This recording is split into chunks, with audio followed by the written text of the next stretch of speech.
আমি গরিবে, আমি অদমে, আমি একটা ছোট একটা দোয়া মুখস্থ করেছি, আল্লাহ তাআলা করার তৌফিক করেছেন, আলহামদুলিল্লাহ।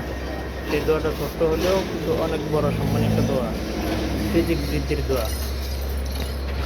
যে দোয়াটা পড়লে নামাজের পরে মনে করতে পারি আর ছাড়া পড়ি মনে করতে পড়াটাই উত্তম হবে মনে মেবি ইনশাআল্লাহ। নামাজের পরে মনে হচ্ছে দোয়াটা পড়লে উত্তম হবে মনে হয়, আমার মনে হচ্ছে।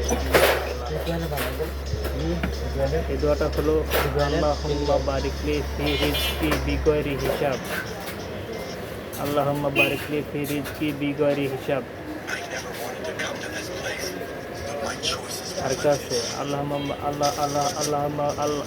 কফিনি বি হালালিকা আন হারামিকা ওয়াগনিনি বি ফাদলিকা আম্মান সিওয়াক, আল্লাহুম্মা কফিনি বি হালালিকা আন হারামিকা ওয়াগনিনি বি ফাদলিকা আম্মান সিওয়াক, আল্লাহুম্মা কফিনি বি হালালিকা আন হারামিকা ওয়াগনিনি বি ফাদলিকা আম্মান সিওয়াক, আল্লাহুম্মা কফিনি বি হালালিকা আন হারামিকা ওয়াগনিনি বি ফাদলিকা আম্মান সিওয়াক।